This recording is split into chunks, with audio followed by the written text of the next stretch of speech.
Ladies and gentlemen, welcome back to the Curiosity Exchange podcast. I am your host, Ish Berry. I need everybody to listen up today. Today's guest is a straight up icon. We're talking about a woman who looked at the rule book for female bodybuilding and said, "I'll write my own." Her name became synonymous with pushing limits, with legendary mass, and with the level of intensity that left everyone in awe. From the shores of Australia to the bright lights of the Olympia, she built a physique that was more than just muscle, it was a statement. She lived the extreme, faced the public stare, and emerged with wisdom and strength that goes far beyond the gym. It's an absolute honor to bring her voice to the Curiosity Exchange podcast. Welcome, the legendary Christine Envall. Thank you. Well, thank you. That was quite an introduction. Thank you. I appreciate it. Thank you. And I'm geeking out here as a fan. Like I said, when we met at your event, like been following you for years. And me, far as my personal preference as a fan for bodybuilding on both the men and the women's side, I like the mass monsters. Yeah. that's just me. and you know, like I said in the intro, you know, you were a trailblazer at that, and honor to have you on. Thank you for your time on this Thursday afternoon here.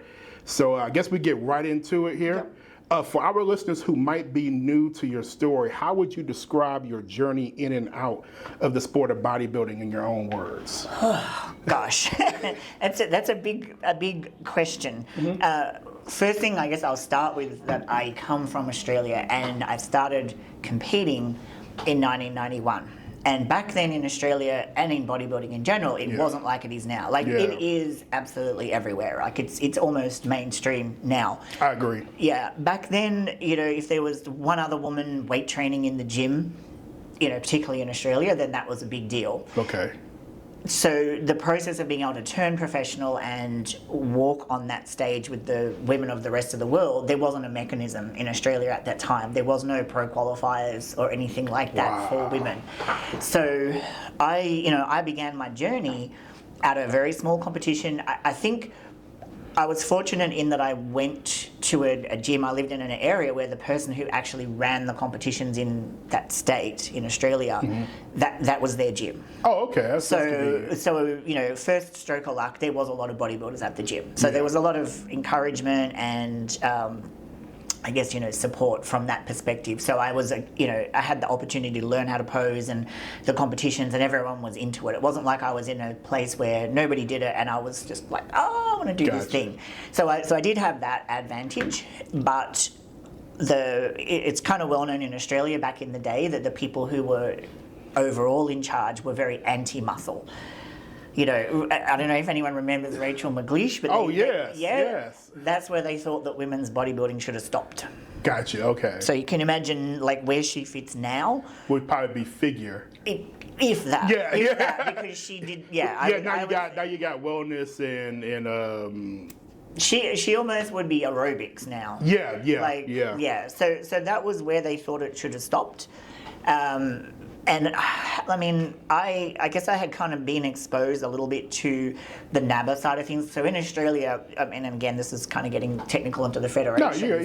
There's IFBB and there was NABBA. And I think over here in America, it's just IFBB. Like pretty there's much, other federations. Yeah, but they're like 0.1% of the IFBB has the most market share. Yeah, whereas in Australia, interestingly, it was kind of 50-50. Oh, okay. And NABBA was known for having the big people. Gotcha. Yeah, okay. So the IFBB was kind of more, okay, this is what's acceptable, and, you know, if you're really extremely talented, like, you know, Sonny Schmidt, you go become professional. Yeah, but so I got exposed to Bernie Price and some of those, you know, much more muscular women because they were winning NABBA.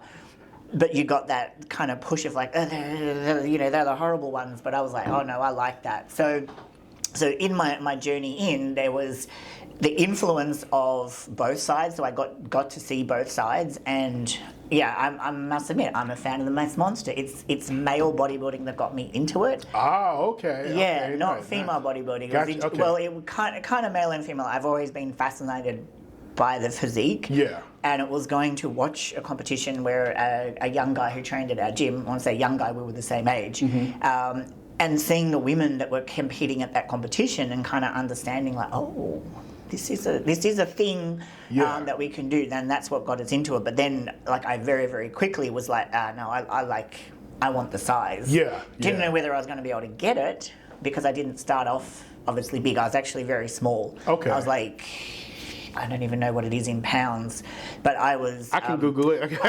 My first comp, I was like 49 kilos or something. Let's see, kilos to pounds. Kilos to pounds. Maybe like under 120 pounds or something.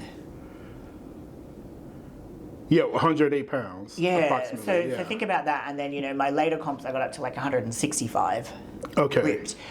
So yeah, I didn't even know that I had the genetics to do it, but I just knew that I liked it. Gotcha. Yeah, so coming into it, my story actually was that I kind of flipped between IFBB and NABBA in Australia because I couldn't get where I wanted to go, but with NABBA I could, and that's how I got my 3 world titles. Was competing through NABBA because they were like shape, size, condition. Yep, okay, great. There was none of this, but for a woman you can only be this and you need to be that, but if you were tall, no. It was just like, okay, best athlete, you win. You didn't come in on point, you didn't win. Didn't matter how many titles you had behind you. So it was good. Yeah. You were treated like an athlete, not like a, well, you know, the kind of that awkwardness of, that you need to fit this mold. So my journey in ultimately was just getting so popular in Australia that they were like, oh no, we need her to be competing for us. And that was eventually what kind of pushed me to be able to get the pro card. They just created a special competition. Wow. Gave me the pro card. Yeah. And even... That's interesting. They see you over the other guys making waves. It's like, we need her over. Wow. Yeah. And that literally is the mindset. It's like, we, as the IFBB, we need to have the best athletes. Yeah, that's true. Yeah. And I pulled crowds. Like I could pose, I had the size, and they always knew that I'd bring something. And, you know, everyone would be talking about it. Everyone would go to NABBA. And yeah, they were like, nah, this isn't right. So it kind of timed in with the first pro show that they held in Australia, the first men's pro show. So they created a special comp and put me in. Wow. Yeah. So that was my journey in. And then like at the time, it was a really bad timing, I think, because it was the time when they decided to create the weight classes for female bodybuilders. Like I remember that. Yeah. Okay. So I'm a heavyweight. I'm 5'3". I essentially got told you're too short to be a heavyweight. It's weight, not height. You know what I mean? It is weight, not height. But this is what I'm telling. This is what I'm saying. The difference between NABBA, where it was like, oh yeah, you know, your shape's not bad. They couldn't criticize me on shape. Conditioning was on point. Yeah. And the muscularity was there. So okay, tick, tick, tick. And that's literally how NABBA does judge. That's what I'm talking about. Those three things. The IFBB, there's obviously a lot more to it. I got told at one comp, well, you were the first non-American, so be happy. What does that have to do with anything? I mean, the sit. Yeah, and interestingly enough, it was divided, and people who'd be like, well, yeah, you know, that like people being very pro-American. Yeah. And, you know, I understand there's probably a lot of Americans watching, and I live here now, but. There was that, and then other people like, no, that wasn't fair. Like, you know, your body was better. There's the paying your dues, and then ultimately after kind of like coming up against it a few times, it was like, no, you really need to try competing in the middle, if not the lightweight. Couldn't do the lights. Of course, that's why you see the look on my face like what? Huh? Yeah, so I did. I gave it a shot. I tried to compete in the middles. Oh man, it was tough because I had competed as a heavy. I was in condition and I had to lose another like 10 or 12 pounds. Oh man! And that I just remember that, and I was like, oh, this will be easy because it was like 3 months or something, and I'm like, I'm already in shape. It'll be fine. Oh, it was horrible. It was 3 months of hell of just constantly not being well, as my body was like eating muscle to try to get into that. And I did a little better, but still not. And again, it was just one of those things where I think the person who had competed placed ahead of me, she'd been in one of the magazines that was out at the time. I think it was just Denise Massano's magazine. It was that magazine. With Muscle Elegance. Yeah, and and it was just like, hey, from a physique point of view, how do you even compare? Yeah. And I kind of said, if I have to do this, yeah, I can't. Like, I need to be a heavyweight. Yeah. So I actually then paused, and then that's when we started the company, my protein company. Nice. And then I come back, and by the time I came back, like, the physiques had caught up. Like, Okay. It was 10 years later when I come back in, like, 2012 or 13, and 10 years had passed, and women had kind of, grown and developed. That's right, yeah. Yeah. And then I just kind of, like, was... Some of the things that I had learned was just, like, show up no matter what, and just be consistent, and friggin' it doesn't matter what they say, just be there, be there. And that's essentially what I did. The second time around, I was older, had a different mindset, and I'm just like, I really don't care what they say, where they place me. I'm coming up, I'm going to show up as me, best condition that I can, most muscle and everything, and did that. And then that ultimately brought me through to qualify for the Olympia. Then the next year was the first non-Olympia like that, the Rising Phoenix. Yeah. And then that, coming into that, I did some chronic injuries. Oh, man. Sorry to hear that. Rotator cuff, and then straight after that I did, my bicep and a few other things let go, and I was like, okay, that's the sign to leave. Yeah. Like, that's the sign that my body can't train at the level that I need to train at to maintain this size, and so that kind of, like, took me out of it. I know a lot's changed since, but also from doing the Olympia that year to then doing the Rising Phoenix, the Olympia is grandiose. Of course, like, yeah. It's The Super Bowl of bodybuilding, the World Series, the Olympics of bodybuilding. That's why it's called the Olympia. Yeah. But for those who don't know out there, yeah. But the Rising Phoenix was supposed to be the equivalent, but it felt like a barbecue at your friend's house. Gotcha. It was intimate, and it was nice. Yeah. But it was just on a whole. It was just like going around a friend's house versus going to, like, a massive concert at a. Gotcha. Yeah. So that's the different feel okay. that you got. It was kind of like, oh, this is cool for a big comp. And for people who don't know or who forgot, like, for a while, the IFBB did away with the Miss Olympia bodybuilding, and they made the Rising Phoenix to kind of compensate, if you will, and say, hey, here's the top female bodybuilders can compete at the Rising Phoenix for. And don't get me wrong, the competition was fierce. Like, they really worked the top. Like Margie and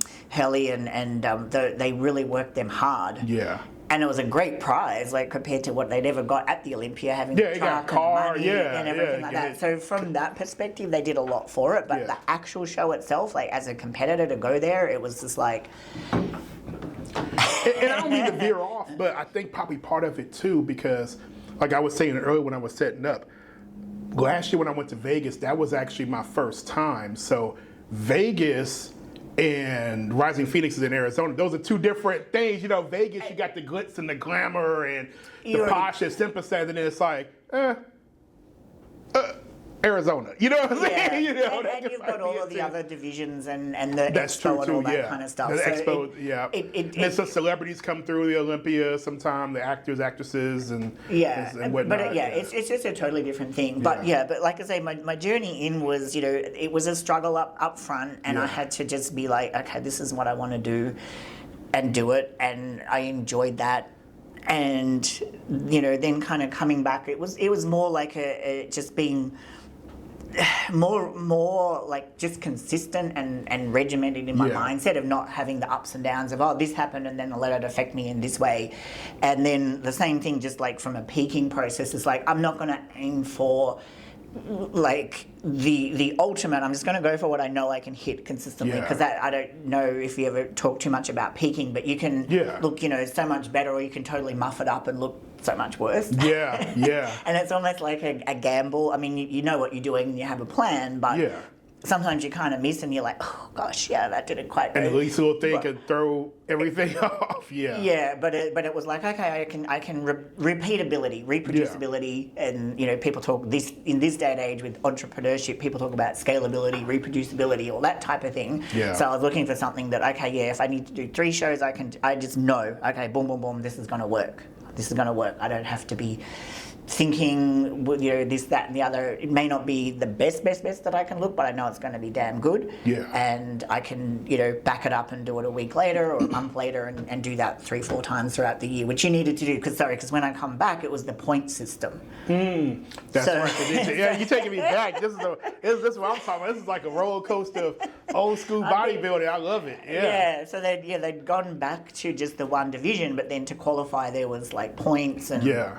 So you had to do more shows, and there were more shows. Like back when I was doing it the first time, there was kind of like Jantana, the Miss International. There wasn't a lot of competition. There wasn't. Yeah. So I think there was the very, very first Dallas Europa that Betty Parizo.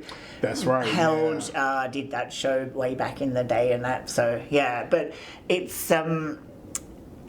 Throughout all of it, like I always said that I would do it as long as I, enjoyed it and loved it, and that's what I say. So the injuries was just the sign that I had to change something. Yeah. Because I always, I love to go heavy and train heavy, but my body just was kind of like it hits a point, and then it's just like, no, after this, something's gonna snap. Oh yeah. So just stay below that point.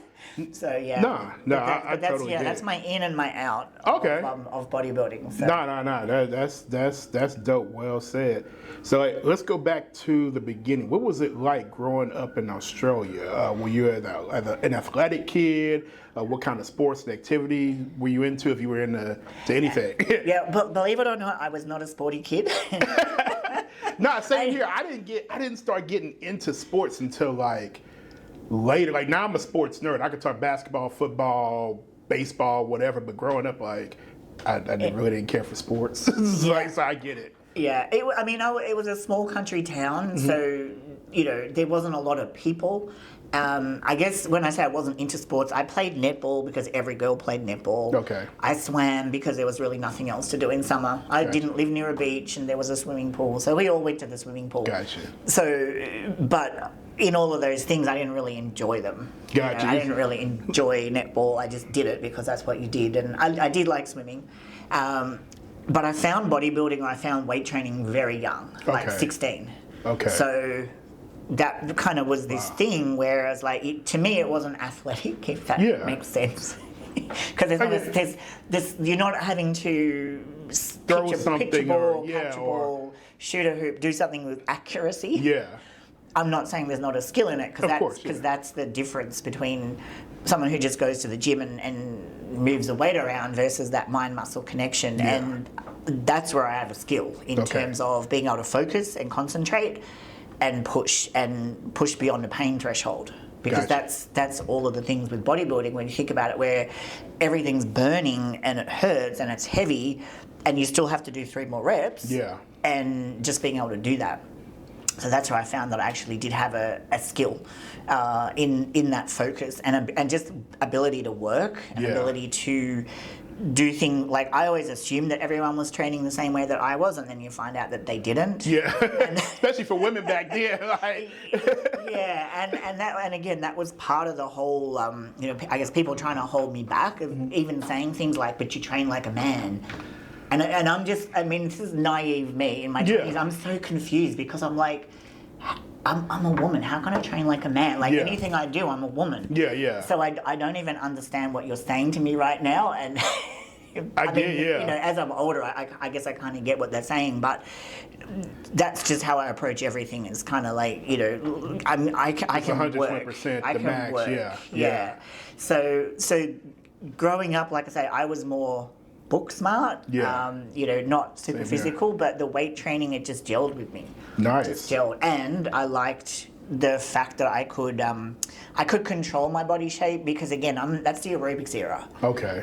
Women went to the gym and they did aerobics. That's right. And don't get me wrong, I did aerobics as well. Yeah. And that was a lot of fun, but nothing tightened up, nothing toned up. Yeah. And I always had this fear of leaving my body to chance. Like that's as young as being in my teens, of thinking if I don't want to be 20 years from now and my body just is how it is because of whatever I've done. Yeah. I can control what I'm doing with my body. So that was part of it as well. Okay. Yeah. Makes sense. What was the initial reaction from your family and friends when you showed interest in weight training?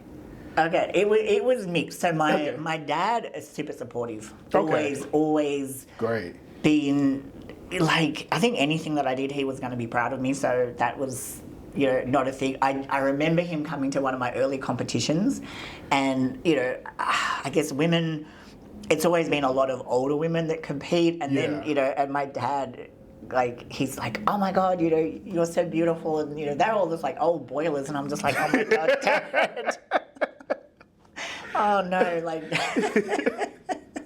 it's like, okay, I could have. Whereas my mum's like, when you all dieted, and she's like, geez, you look old, and I'm like, yeah. So my mum kind of, she's English, so you kind of don't show that you're proud, but apparently she would have like photos of me always. That's good. Okay. And someone would like, this is my daughter, this is what she's doing. So yeah, proud parents. Friends, glad to hear that. Friends is interesting because when you start out, they are expecting that you look like, I don't know what they think that you should look like. And they'd be like, aren't you too small? Like, what do you mean bodybuilding? Like, don't you have to be bigger to do that? And you're trying to explain, like, there's levels and everything. It's a process. It doesn't happen overnight. It takes years for the body to develop. Yeah. So friends give you that reality check, don't they? Like, what the hell? What are you thinking? Like, yeah. But I in my close circle. And again, you go to the gym, so you make friends at the gym, and then everyone's like on board. don't talk to people who are outside of the gym. Oh yeah, no, for sure. And speaking of the gym, what were your very first steps into the gym like? Was it like a learning curve? Do you realize you had talent for building muscle?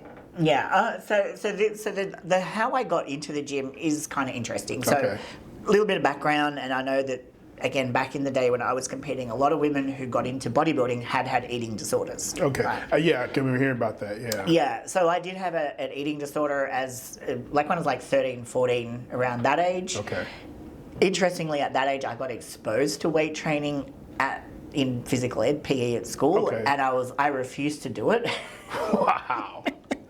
Because I'm like, okay, I can get rid of fat, but muscles, I can't get rid of muscle. And at that point, it wasn't about body shape as much as it was weight. And that's a whole different psychology behind that. But there was another girl at my school who was, I'm going to say she was like a chronic anorexic. She was like, she'd be in hospital, then she'd be out of hospital, she'd be back in, out. She was constantly in and out. We're in the same level at school. One of the things that they recommended for her to give her permission to eat was to do exercise. Okay. So weight training. And she started, and she was super skinny, so you could see like every little thing. Oh, wow. And she started off, she would come into our English class and she had like a little pea. So I thought it would just be like a smaller muscle, but it literally was like nothing, and then there was like a little pea. Oh, wow. And then it kind of grew into a marble, and then it kind of grew into a golf ball size, and I was just like, I was fascinated. So she's like, yeah, you should come along. So that's how I got into the gym, but we just started doing circuits. Because and again, I remember this, there was a picture of Bev Francis on the wall. Yeah, one of the all-time greats. Yeah. And I was just like, I do not want to look like that. and the thing is, I think that's probably why Steve Weinberg at the time probably didn't, I don't know if he ever heard that, but I never really got that good vibe off of Steve. Because I would say even as I got bigger, I'm like, I still do not want to look like Bev Francis. I didn't like her shape. Gotcha. I didn't like how she presented on stage. Yeah. So from that perspective, and this is me really like not just saying, okay, all muscle is muscle. Yeah. Getting really down to, I like this shape, I like that shape, I like this conditioning, I like that. Yes, she got the conditioning, but there was just something very flat and not attractive about her muscles. Yeah. So I kind of maintained to that day, if that was all I had have seen of bodybuilding, I probably never would have gone into it. Gotcha. Okay. Wow. But I did see these other women at the competition who were obviously a much lower level, but I was like, oh, that's cool. They have abs, biceps. I can see a little bit of quad. Yeah. And then as I started to look at it more and I saw more physiques, I started to identify things that I liked. And that's what I'm saying. It was never that look. It was always a kind of a more curved muscle or a better, like a more of a V shape or just a different look that I was trying to go for, and that's kind of what I got into it, but at the very, very start, my friend, she actually grew a lot faster than me. So I didn't even think that I had a talent for it at all. Okay. And it was only when I started training with this older guy who competed for NABBA, and he would take me to meet some of the officials and everything from NABBA, and that's when they started saying like, oh shit, this girl's got shoulders, she got narrow hips, like, oh, she got calves. And it was then that I started to kind of understand that I did actually have the genetics for it. Gotcha. Because before that, it was just, it's just like I had a little bit of muscle, but people weren't really kind of picking out, okay, she actually has a shape for this. And then training along from that, then, as things start to develop, it's like, oh, I naturally have a nice shape to my quad, or I naturally, because you can train and change your shape to a degree, but your insertions are your insertions and your origins and everything, and you're kind of stuck with that. Yeah. Yeah, so... That makes sense. But yeah, so it was a couple of years in, and I had done a couple of low-level comps before people started to say like, oh yeah, you keep at this and you keep progressing, then you have genetically got a good potential for it. That's dope. Okay, that's good to hear that from the people that run the organization. Yeah. It's like, hey, you got something here, kid. That's yeah. Yeah. And at one point you were the most muscular, kind of like the most muscular woman in Australia, right? Yeah. Which I want people to, because I was thinking about this last night, like to be called that. Like it's one thing to be called like the most muscular woman in your city, your county, your state. And people don't realize, Australia, it's also a continent. So you're also now the most muscular woman in Australia, which is a country and an entire continent. Yeah. Yeah. So that again, that's all part of my controversy, because I did a comp. They had like a comp called the Australasia, and I was still, I'm going to say like a medium-sized person. You know, and again, I'm not sure in pounds what it is, but I think I competed at like 65 or 67. No, I might even. Actually, no, I might even be like 62 kilos. I was still pretty light back then, but I was shredded. Pounds. Let's see. That is, come on, phone. 136 pounds. Yeah, so I was kind of what they called a middleweight back in the day at that stage, and I was super ripped. And I came to this comp, and I was feeling fantastic because I was like, whew, I've got like the year before I'd been getting smaller again, good condition. And you're 5'3", right? Yeah. Okay. Yeah. So I do this show, and I remember it was my first show like out of my state. So I was in a different state, different judges, and people that were from my state. Oh my God, you looked amazing, fantastic. And I'm on that stage, and I'm like, they hated me. Wow. I'm like, the judges hated me, and they're like, what are you talking about? And I remember it was when the Iron Man magazine had just started going in Australia. Okay. And the guy who'd come up to like write the story and everything, he's like, I'll eat my phone if you don't win. Like, he's like, no way, like you love it. And I'm like, no, I can tell you now. Like I pick up on energy, body language, expressions, and I'm like, they hated me. Wow. And there were 4 girls in that, and I come third. Wow. The only reason because the other girl was so bad, otherwise I would have come fourth. Dang, wow. And the audience went nuts. Like the people who ran the comp, the ones who really thought that it should still be Rachel McLeish as the pinnacle of bodybuilding, they apparently got threatened in the car park. People were not happy. And this is people I didn't know because I was in a different state. And they were just like, that was the biggest load of bullshit that we've ever seen. Like, that girl clearly won. What happened? Yeah. So what they're trying to explain to me that I was too extreme. I was too lean. And I'm like, but isn't that what it's all about? Yeah, like bodybuilding for Christ's sakes. I know, and this is where, things like, you train like a guy, you understand nutrition, so that's not fair because you know how to diet safely. Like, what?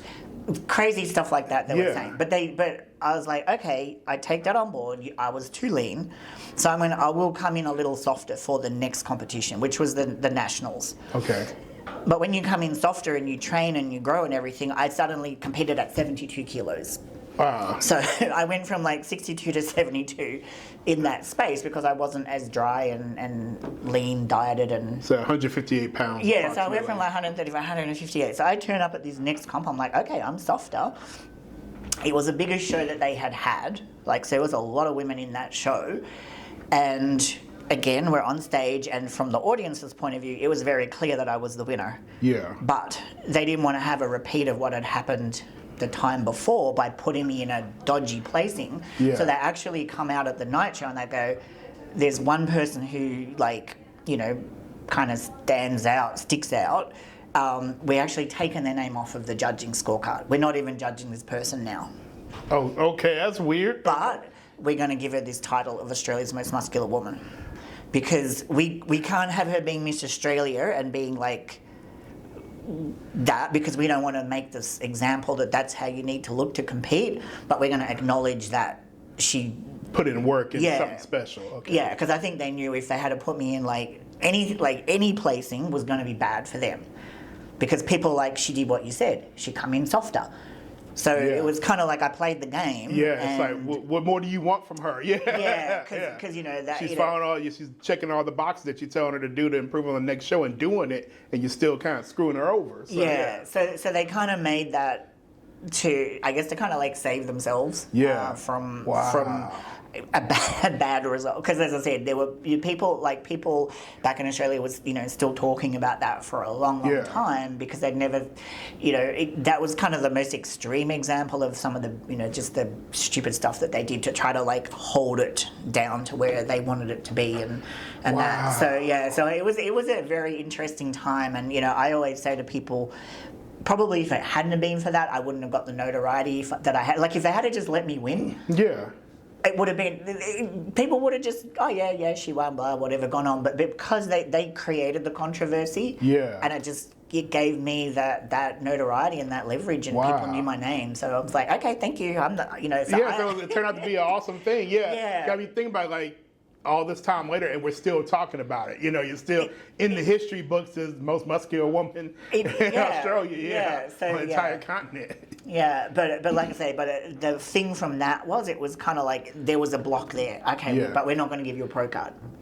And they tried to make up all these different things, and it's really as basic as the people from the federation in that country making a nomination to, and at the time it was Wayne D'Amelio was the president of IFBB Pro. I remember that name. I heard it in a long time. I mean, it's changed so much. Yeah, it has. All they needed to do was be like, hey Wayne, we've got this girl in Australia, give her a pro card. But they didn't want to do that, so as I say, they put in all of these, oh no, you have to put in an application and do this, and I'll be talking to other people, and they're like, that's just bullshit. That's not true. And that's when I think I took a year off, and then I was like, you know what, I love competing too much, and that was like, I'll just do NABBA. I'll travel the world. They hold worlds in a different country every year. I've been to Spain, I've been to Greece. They held it in New Zealand one year for some silly reason. It seems like NABBA was a better exposure opportunity too, traveling the world and getting world notoriety and recognition, and meeting fans you probably wouldn't have otherwise. And stuff, and it was also at the time when the internet was really starting to get going. You could email people, and that the websites were starting, and that connectivity. And I remember I met a fan, and he made my first website for me. Oh, that's dope. We lost touch with him, but he occasionally will email or instant message now, and so we met a lot of people through the bodybuilding, through that community. Diana the Valkyries, I don't know if you remember that website. Yes. Oh, yes. I love that website. It was like an encyclopedia of women's bodybuilding. Yeah, it was a lot of fun. So they sponsored me for a period of time, and I'd go on Sunday and chat, and we'd do videos. And again, this is when you had to have a friggin' camcorder to make videos. Yeah, don't get it. Me and my friends talk about all the time. I'm a very nostalgic person, and I'm a techie too. So I remember growing up, and camcorders were, the size of that computer monitor, and now this, I can literally take this apart and put it in my pocket, or put it in your bag there and walk off, and the quality is insane compared to that. Back in the day, sport technology. Wow, So that was I get that's a long story. You're good. I love long form. Yeah. Yeah, but the thing is, now, like I say, I look back and I just, it's such a honor to have been able to have all of those things happen in my life, and I guess it kind of pushed me further, and it was good memory. Absolutely. And, getting into like the mass monster era. So you're famously known for pushing the boundaries of female muscle mass. At your biggest, how big were you? Okay, so at my biggest, just like my off-season biggest, or let's go with biggest? both. Yeah. Okay, yeah. So my off-season biggest, I did manage to hit 220 pounds. Wow. Very briefly. Okay. I was not comfortable. That was going to be one of my next questions too, like having that size. We'll get into it. Yeah. Wow, 210 on a 5'3" frame. Yeah, wow. I mean, I was in my early 20s, so Okay. you can handle that kind of stuff then. But obviously my spacing between my off season and comp weight got closer and closer as I got older and older. Gotcha. Because it's a lot harder to get off.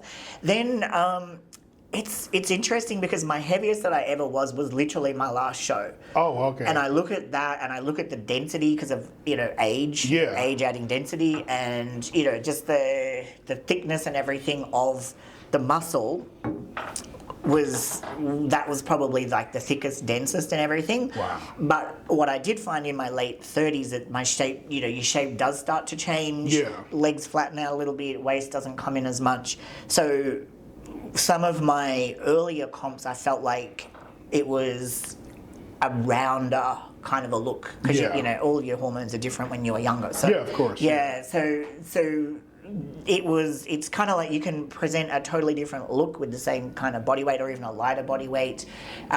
So there was some comps kind of in the middle. I'm going to say like 2002 era, where I wasn't as cut. And there's a story behind that, but I was definitely bigger and fuller and that. So that was probably like, to me, my kind of biggest in your face kind of a package. But as far as density for conditioning, for everything, my very last show, when I look at the photos from that, I was like, oh yeah, I had some serious muscle there. How big were you there? I think I was 165 Okay. pounds, yeah. Wow. Shredded. So yeah, it was. And speaking of that, what was the driving philosophy behind your decision to get bigger than your other competitors? So the first thing is, it wasn't to be bigger than my other competitors. Okay. Because I compete very much with myself, not with other people. And my thing was to have like the most muscle for the shape, for the condition. Okay. So I always wanted all three, because and you would remember people like Tina Lockwood. Oh yeah, that's one of my favorites. Yeah. So I would get compared to her a lot, and I'd be Makes like, sense. has anyone ever seen her in condition? She never got condition. You're right. So she was a big girl, and Yeah. it's easy to be a big person. Yeah. But to be all three on stage, keep I mean, your to be shape. big, you just eat and lift heavy. Look at power lifters. That's my background. I powerlifted for a little bit. Yeah. You get big. Yeah. So but the conditioning, that's a whole other cow. So for me, it wasn't just about, okay, let's be as big as possible. It had to be like, what did I bring to stage? Gotcha. And have all of those three components. So I was always training for that. But I mean, the decision to do that was just because I liked it, and I wanted to see what I could build onto my frame. I think that was really what it come down to, because I have a rangy frame for 5'3". Yeah. You look at, say, someone like me and Andrula Blanchett. She's only an inch shorter than me, but she's got very short limbs, so she always looked like very poppy muscle. Standing next to her and I, she's a physically much smaller person. So I had to put on a lot of size to make myself look bigger as well. But yeah, the decision was more like, I just want to see how far I can go. Like, nice. what can I do? I was strong. Push your body to the limits. Yeah, I was strong, so I could, push the weight. I did grow quick, because obviously once I really got into it, I could change something in a training, and then I can already see the change in a week. Gotcha. Some people train for 3 months and they're like, oh yeah, I can see this little tiny change in my forearm. But I changed very quickly, so it was that. And then, like I say, I work hard, so that combination. But yeah, it wasn't about what were my competitors doing or anything like that, even though I always did look to the more, like Laura Benetti was another favorite of mine, because she did get conditioned and she did have massive size.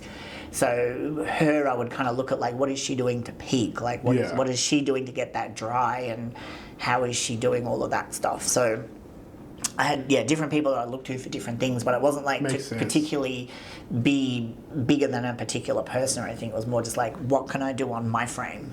Gotcha. Yeah. Okay. And carrying that much muscle is a 24/7 commitment.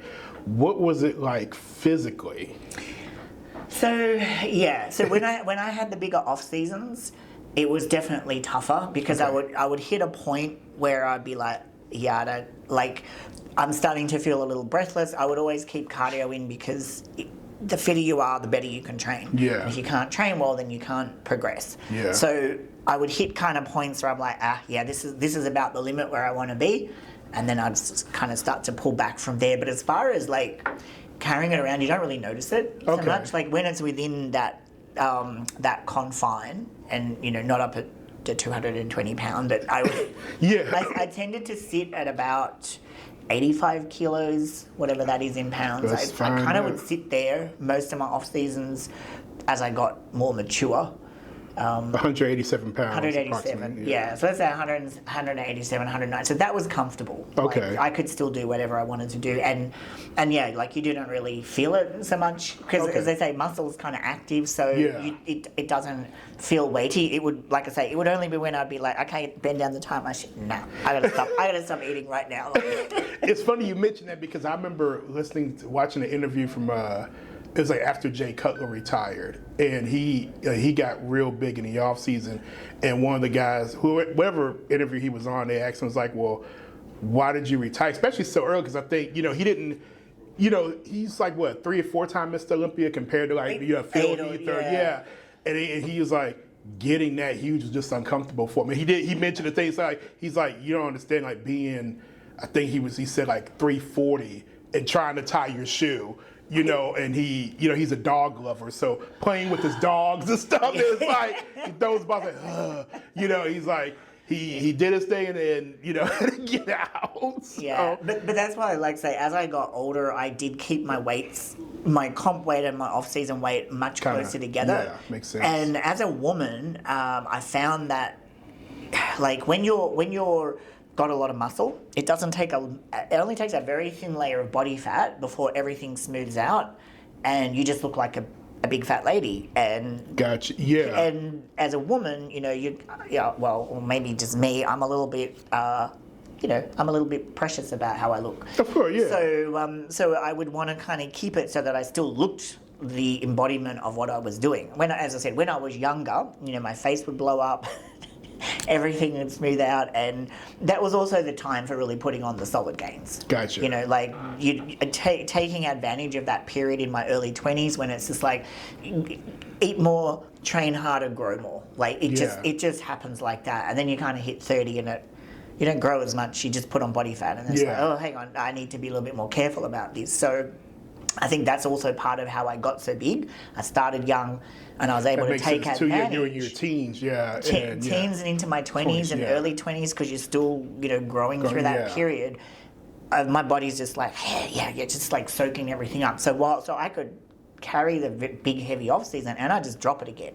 Wow. And then as you get older, you're like, oh, this is taking a little bit more work than last time to get all this off. So I don't like working hard, so I will. And people laugh, but actually I work hard so I don't have to work hard, if that makes sense. Gotcha. Yeah. No, I was thinking about that yesterday, like just in relations to my day job. It's like I'm always trying to find, it's like, not say work up, but work smart, so you don't have to work as hard, and still getting the job done. Like, what shortcuts, can I take to be efficient as possible and not be so tired? Yeah, and that's it. It's just like, okay, if I got to start doing a little bit more cardio sooner, so that at the end I'm not having to do stupid amounts of cardio, like all of those kind of things, which just helped.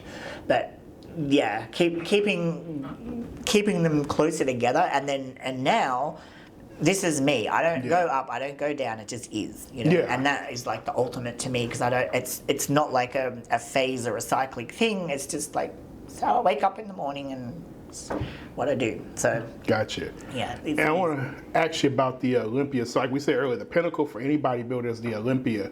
You competed there in like 2014, right? Yeah. Okay. So what were your most vivid memories from the stage? Like the atmosphere, the pressure, being among the best in the world? Well, I think it wasn't specifically the stage as much as just the whole event. Like it's a different feel, and that's what I'm saying about it's grandiose. Like just everything, the way that they have the athletes meeting, the way they have the meet and greet, the way that everything is, the way that you are maneuvered around is, you do feel like it's a little bit closer to what other professional sports are. So from that whole experience, you felt special. Like they made, even the female bodybuilders, they made feel like, you're a part of something special. That's dope. That's good. Yeah, the backstage in that, it's not as, I mean, it's kind of stressful, but it's not, if that makes sense, because at that level, you've all got your little routine that you do. Yeah. We all do something different. You know, you got, I mean, and rest in peace. I forgot her name, the lady that used to do all the bikinis, CJ. Yes. So she'd be backstage, so something go wrong with your costume, you know, she's in there with the stitching up and doing all that. So all of those are the most stressful things to me, is like, you know, getting my costume to stick and is my tan right and all that. And so all of that, you know, just was, I mean, everything's just kind of so organized and that, which again, we're used to shows which can be a little bit like, you know, running off track and late and you're pumped, you miss your timing and everything. But no, it was all like that. But I mean, once you're on stage, though, you can't see anything. Like it's just dark. It's just like pitch black. I can see that because all of the lights and stuff are on you, so you guys are probably actually blinded. You know, you're just doing. And maybe you can see the judges in the front, of course, but like all of the light on you, and you're like. You know, rear double bicep. You know, that was actually my first memory and my biggest learning curve from ever competing was that first time on stage. Wow. Because when you're a beginner, and I mean back then there were no such things as coaches, so you just kind of did your own thing. Yeah. And we were doing posing and everything. We were learning that at the gym. But you go home and you're in front of the mirror. Okay, I'm in front of the mirror, and I'm posing in front of the mirror. And then you get out on stage, and it's literally like blackness. You can see the judges, and you see nothing. So you go to hit a pose, and you're used to seeing yourself and being able to correct, like auto-correct. Wow. Okay, I need to do this. And all of a sudden, you're like, there's no feedback. Wow. You know, Never thought about that, so then from that point there, I was like, okay, I need to practice not in front of the mirror. I need to like feel where I am, have someone the muscle say, okay, memory, feel it, feel you're doing it right. So by the time you're at the Olympia, that it doesn't phase you, but it's just, like I say, it's something that, you know, someone said to me, one of the girls who had competed there a lot, she's like, just don't rush through the moment, like enjoy being in this moment. Gotcha. So I kind of went into it like that. All right, gotcha. Okay. So during your competition days, your physique, I'm sure you turned a lot of heads in public. What are some of the most memorable positive or negative reactions you received from people who are in the bodybuilding world, just regular everyday people? Okay, so my favorite positive ones were always in New York. Okay. Yeah, New Yorkers, they don't hold back. Yeah, okay. I've heard. I have a friend from New York. She doesn't hold back. In fact, this is what it was like, because you know I'm coming from Australia, and so I'll put some context around this. So in Australia, I had, you know, when I was living in Melbourne, and it was colder, and so you were covered up a lot, but all the places that I went, I knew the people. Okay. People knew. That was like... Yeah. So there was no weirdness, and they're just like, hey, oh, you're doing a comp, whatever. So yeah, that's Melbourne. Then I moved up to Queensland, and it's more beachy, so you're wearing like less clothes, and people did stare. Okay. Like people would be, and I'd be thinking, but surely like you're used to seeing people who work out or something, but no. So it was not to the extreme. It was, you would get a lot of weird looks, particularly off of women with kids. I don't know, they used to think, I'm going to eat their children or something. They would like put their kids behind them, and it was stuff like that. I tended not to notice. My husband at the time, he would get offended on my behalf at times, but I'm like, whatever, like, It's like what it is. But then, like, when you go to New York, people just yell out, "Oh my God, love your legs." I would get women who'd be like, "Can you come beat my husband up? He's being really bad." That's awesome. And I'm like, "Oh my God, I don't fight." Like, the New Yorkers were great. They just yell out a compliment, like yell it across the street, you know, what do you do with leg training and that. And then the contrast in California, they'd be so polite. They'd be like, "Ma'am, can I just tell you that your physique's amazing?" And it's like, they would just be so polite about it. So that was, I mean, I guess that's kind of like, you know, LA, New York, the difference in there. When I went to Europe, though, there are like England and some of those countries, they would purposely, they would look you dead in the face. They'd know you were a female and they would call you sir. Or you know, I had one guy though. He was just like looking at my forearms as I was getting some groceries or something, and he's called me sir or something, and then he's looked up and he's just like, "Oh my God, I'm so sorry." But he's just, because people just look at the muscle and not the face. Okay, I guess they kinda make, but then I don't know. I guess. No, well, the way my eyes are changed, I'm looking at the total. I say, okay, she has feminine jawline, so that's the person that works out a lot. Yeah, but again, remember this is 20 years ago or something. That's true too. Yeah, it wasn't different as common. It wasn't all over Instagram where everyone's like, yeah, it's like, you know, normal to do that. You're right. Yeah, so I'm gonna say overall it was positive. Like, people, once they knew that I did something like competitively, people also changed. Okay. Because I would get that, like, people were like, "What do you do?" And as soon as you say, "Oh," and this is particularly Australia, "Oh, I've won something or done this," they're like, "Oh yeah, you look fantastic." You keep going in that. If you're, if you don't have that behind you, it's kind of like, but why? Why do you want to look like that? Yeah. You know? So it is that kind of a difference. But like I say, I was used to being stared at. Okay. But people who, if my mum would come somewhere with me and she couldn't stand it because she's like, everyone's staring at us. And I'm like, no, they're not, Mum. What are you talking about? Don't be stupid. And but she's looking around and seeing it, Yeah, and like you're in tunnel vision or whatever, Yeah, well, actually, I was used to people staring. That's right, yeah. Because when I dropped size, when I stopped competing in the years in between, I actually noticed the absence of being stared at more than the being stared at. Because I'm making eye contact with everyone left, right, and centre. I thought that was normal. Yeah. Apparently, it's not. So. Because I work with the public, and I get people try to get people direct eye contact, and they ask me a question, and just kind of looking around. So yeah. But then again, like you said, we live in a different age and era now. I remember growing up and going in elementary and junior high school, that's what we were taught. Yeah. As kids, it's like, hey, when you talk to someone, you make direct eye contact, and especially with job interviews or you're meeting people, networking, you shake your hands. But I'm talking about just walking down the street. Yeah. I'm meeting everyone without saying hello. I was just used to making eye contact with people because eyes were directed, and I just thought that was normal. And then when I drop size and I'm walking down the street and I'm looking and no one's looking at me, and I'm like, and then I was like, oh, I'm not getting stared at anymore. So you like the attention back in the day? It's not that you like it. It was normal. Okay, gotcha. It was just normal, and I am a friendly person. Yeah. Unless I'm on a mission, and then it's apparently I'm not. So, So I think there's that time and space, and because that was what I got every single day, everywhere I went. Yeah. I was used to that. But then as it did kind of drop down, and you're going everywhere, and no one's even looking at you, you actually notice that more. Wow. The absence of that. So, but people who aren't used to it, suddenly they're with you.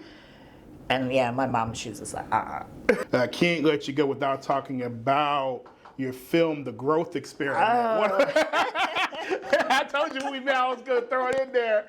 Oh man, and again, that's something else which is more than 20 years old.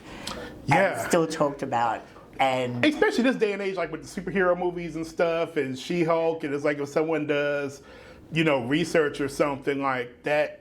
That should come up on Google somewhere. Yeah. That and my YouTube striptease thingy that I did in my office clothes. You know what? Again, this week I've been doing my research and stuff, and I seen that back in the day, and I forgot about it. Then this week is doing my research. I was like, I was looking at some of your old contest videos and stuff, and I hope you don't mind some of that I kind of want to put in the video for contrast. And I'm like, oh yeah, I remember that. Okay, yeah, that was dope. Never came the idea. That was genius. So how did the growth experiment movie, like how did that even come to be? Like did they just call you up and was like, hey, we got this crazy idea for a movie. We think you'd be perfect. Just hear me out. Yeah, so I'm trying to remember exactly how it all came together, but I think, because that's All Films, so Steve Schibelli is behind All Films, and so I could be totally wrong because my brain tends to tell me all kind of stupid things now that I'm older and I just make it up. Yeah. When I first went to Greece for the World Championships in NABBA, I met John Nafleotis, who was from Women's Physique World. Okay. He was one of remember that magazine, yeah. Yeah. He was friends of the people who the American competitor was traveling with. So she had this group of people with her, and John had gone, so he was obviously like, oh, okay. Because he knew the big girls were with NABBA. Yeah. So he's like, okay, opportunity. So I met him, and then obviously the community behind female bodybuilding, the people producing the videos and everything, is very small. Yeah. And I have a feeling that we met him through them, but I think we met at the Picturing the Modern Amazon, which I don't know if you remember that Laurie Fernstein put together in like 2000. It was a book, right? No, it was a whole exhibition. She did a whole, I mean, it culminated in a book. Oh, yeah. Yeah, so she did. Didn't some of the ladies go on Geraldo for that? Like, that was part of the promotion thing, I think, right? Well, the part that I had in it was essentially it was the opening of the exhibition. Okay. So we went to the Museum of Modern Art. Okay. In New York, and we were like live exhibits. Oh wow! Okay. We were in. I can't even remember what we were wearing, but we were posing live at the show, and people were having cocktails and walking around, and we were like alive. It was. I mean, it's probably one of the most awesome experiences because it wasn't competition, and it was able to we weren't in comp shape. Yeah. She said, "Come in whatever shape you're comfortable." Somewhere in between, because I had to fit in with I didn't want to be I would love to be in comp shape, but so, and then there was another show that we did as well, and I think I have some footage from that, but it had art, it had I guess comics and stuff like that over the years, just anything portraying female muscle. Okay. She had images from the 1920s of some of the first women that ever weight trained. Yeah. Bev Francis did do something. Laurie herself had been a bodybuilder and she got in shape for it. But the actual exhibition with all of the artwork and everything related to it, I think was around for about 6 months. Okay. But for the opening night, we did that. That's okay. That particular thing, and I have a feel because Steve was he lived in right in New York. Okay. Maybe that's when we met him or something. But you got to say it's a small kind of a crowd, and with email and internet and everything going on at the time, it was very easy to communicate. Yeah. So we knew that All Films produced those kind of films. So obviously the discussion come up of doing something like that. I think. The intention for me was that I had wanted to be in a little bit better shape for it. You looked tremendous to me. But I get it. It's the mindset of bodybuilders, But there was some serious rebounding after a comp and a whole bunch of other things. Okay. But anyway, it suited what I ended up doing. But that was planned because a lot of the filming was done on one of the other women. I don't think he was part of Women's Physique World, but he was super close to the guys that were part of it. Actually, no, he was the Valkyrie guy. Okay, yeah. And I'm trying to think what his name was, but he had a whole farm out in Pennsylvania, so we did a lot of the filming there. Okay. So everyone was connected. So we spent a week there after the Dallas Europa, and we did that. And I figured at that point I really can't act. It was not my strong point. It was hard work because it is a lot of the time in shooting. That was talking about earlier. And what has to get put in to go create that. Then reshooting certain scenes and getting different angles. I tell you, my friend that does acting and stuff, and she tells me about. She's like, And one of these days she's going to invite me once she gets permission to the movies. And she's like, what I do with photography and podcasting is totally different from movies and stuff. And I'm like, yeah, I could imagine. I've seen behind the scenes stuff with like DVD extras and stuff. And it's like, I can only imagine the growth experiment, even like the shirt ripping scene. It's like, give him another angle. And it's like, they got to give you another shirt or something. You got to go through the flex all over again. Like, how many shirts and we did talk about doing a remake of it when I was competing. It would have been like 2014 or something. But around the Olympia time-ish?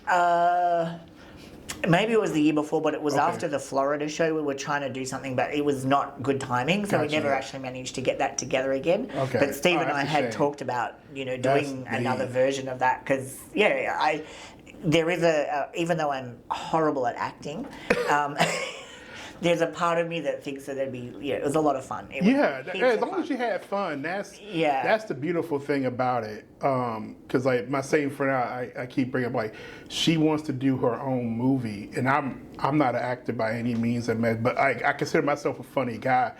And there's a scene that she wants me to be in that involves like a sarcastic ass park ranger, and I'm like, I could probably do that. Like I put on an outfit and talk some bullshit to people or something. like and I was like, can I ad lib? Like whatever you write for me, like I'm gonna stick to that. But if I think of something funnier or something or more witty, she's like, yeah. She's like, as soon as I get the money and do it, you'd be a perfect guy. I was like, okay, I could do that. But I think that movie was for me. It's like it's some things on film really don't involve acting per se, you know what I mean? Yeah, the lady who is me before I take the group, the scientist, right? She actually was an actress. Okay, she was a real actor. I mean, that was her thing, and I don't know where they cast her or where they found her, but there was her and I was basically the main things, and I think Steve's in the movie as well. Okay, but he, All Films is is known for doing those type of movies and other things, but that was. That a lot of good memories, but it was a solid hard week, harder than just doing your flexing movies and stuff like that. But because I talked to one of my bodybuilding friends. Now I don't know if you heard of Asha Hadley. She's competed. She recently retired like a year or so ago, but she's been in Olympia a couple of times. She's based out of here in Houston, and she says like even flexing could be hard work. And it's like you in that movie doing it over and over again, and then with the chains and the stuff and the ripping of the stockings and stuff. I'm like, that cinema right there. That's what I'm talking about. But no, I mean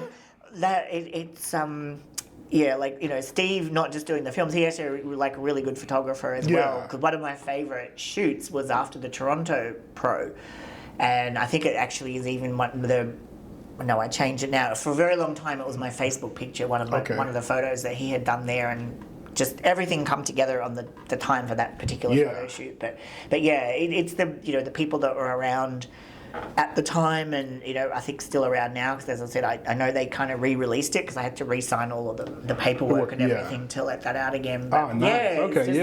Very, very, very, very cool, and to have the opportunities that I had because of my body is very cool.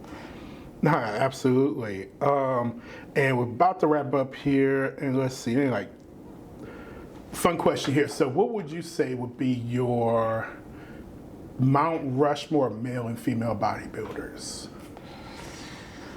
I guess we go with the males first. I'm gonna have to take it back to the early 2000s. Okay.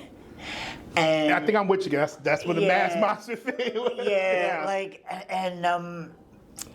I'm trying to think really of just one. I mean, obviously Flex Wheeler was always a favorite. He played with a few little bits and pieces of, the early days of enhancing calves and bits and pieces like that. I think Cormier was one of the most solid competitors in terms of he just would always bring a pretty physique, always. So anyone really from that era, whether it be Kevin Levrone, whether it be Cormier, Ronnie always was, he was a little I mean, there was Ronnie, and then there was everybody else. So it's like, I remember Yeah, the Ronnie's 2000 in the league of his own. Yeah, Yeah. He dominated the 2000s. Just Yeah. So I mean, I guess you can't really go anywhere without talking about him, because he really did have everything, like everything. Yeah, absolutely. Yeah. But taking him out of it, it's like anyone really, like even was it Matt DeMeo, and like though like that was just when they were like tight, like they still had shape and everything. Like I'm gonna say I'm not that impressed with a lot of the people that are out now. Like a lot of people are saying that. I watch a lot of interviews from a lot of not just bodybuilders, male and female, from back in the day, but even some people like me who, were fans. We grew up in the 90s and 2000s, and it's like, something's off with today's looks of the men, compared to like, Ronnie's era and not knocking, everybody puts in work and eats right and got to get sleep, and some guys got families and balance and all that. So it's like, I get it, but there's something's going on. Sometimes it's the direction of like losing sight of still having, again, that a pretty shape, because it should be pretty to look at, not just like a big lot of like veins and mass and everything. Because some of them.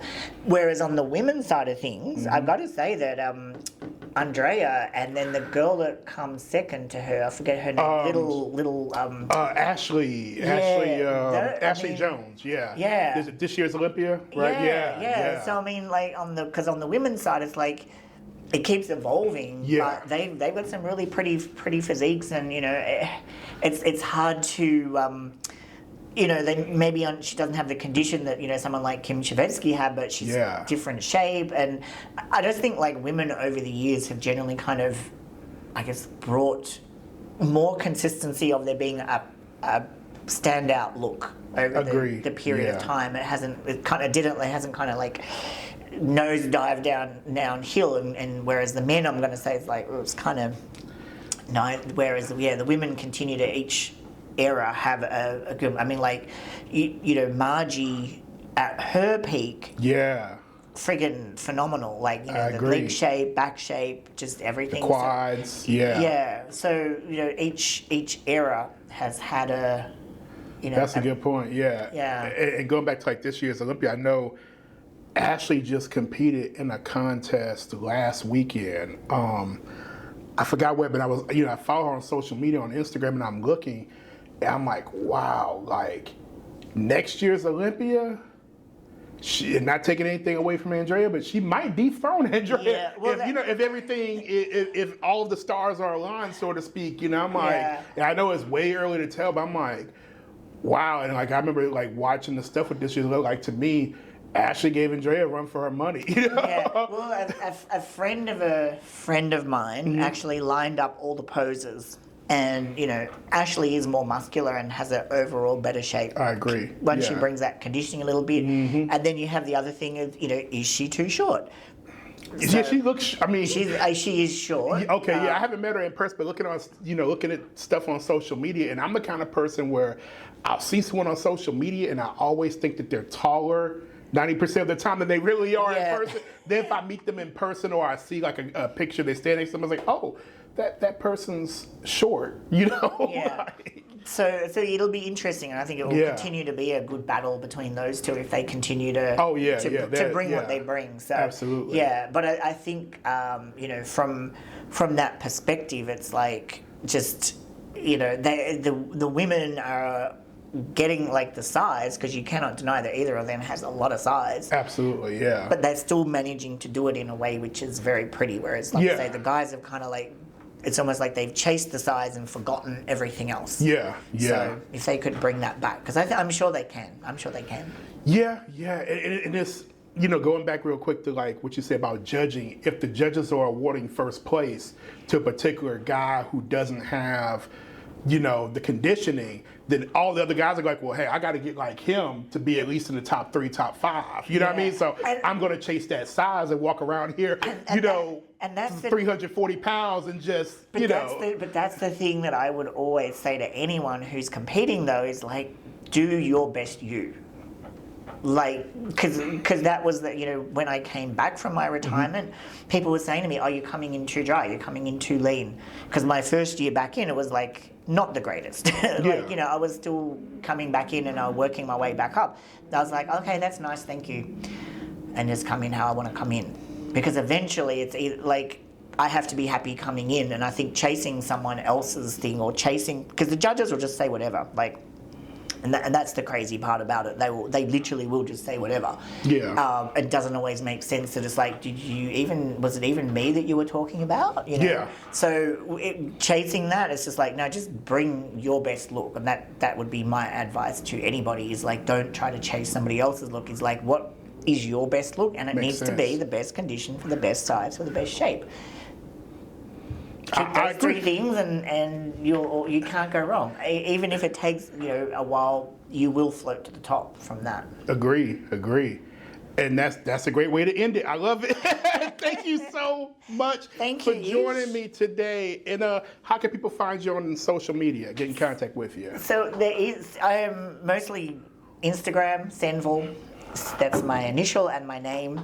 So I become Envall. That's simple. And thank you for that, because some people have these ridiculous names, and I'm trying to, like communicate. Like, God, what are they? And yours is just so easy to remember. Yeah, just first initial, last name, bam. That's Envall, and Christine Envall on Facebook. But that's my main two places that I am.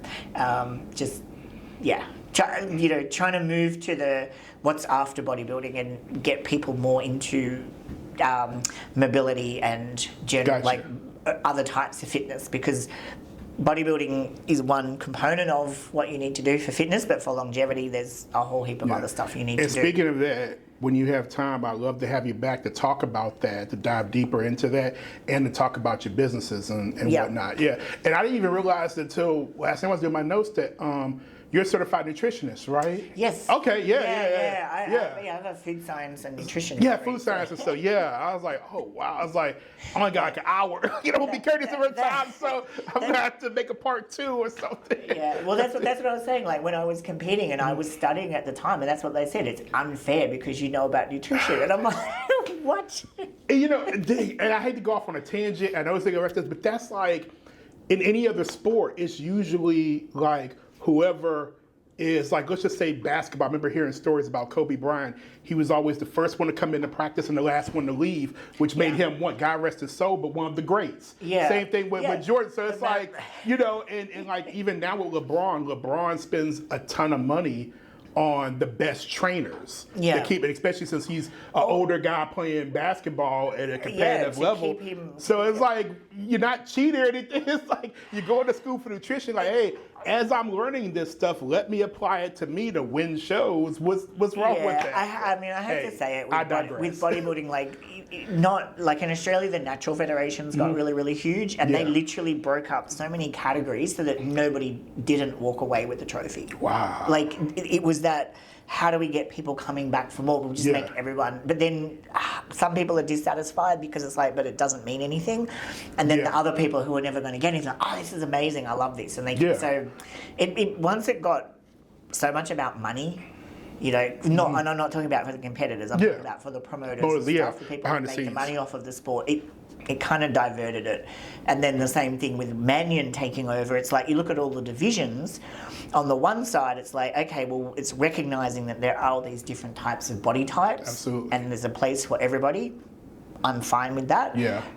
But the number of people that now have pro cards that can never be competitive, that's the tough part. I've been seeing a lot of that chatter on social media, and it's like... You flip into being a pro so quickly now, but then what do? Because you like... aim to get into the Olympia, and the way that it always works is they'll test people. They'll qualify people, put them in. They don't place top 10. They might, if they're going to go somewhere, they'll like requalify. Then they become a mainstay of the Olympia. You see them until they retire, kind of thing. If you don't requalify that next year for the Olympia, you're pretty much gone. Like you've been tested, you weren't liked, and you've been spat back out, and then there's already like 100 more people coming through under you to do that. I've noticed that as a fan. So as a competitor, it's very hard to be like, if you're that one that had that, you got to that pinnacle, but then the next year you're out. Yeah. it's very unlikely that you're ever going to be back in. So you're now on the way down. So what do you do? Yeah. So it's that's something to think about. Yeah. It's tough. Thanks, July, and everybody. Follow us on the socials, support the podcast, support women's sports and bodybuilding. And until next time, take care of yourselves and each other. We're out of here. Thank you.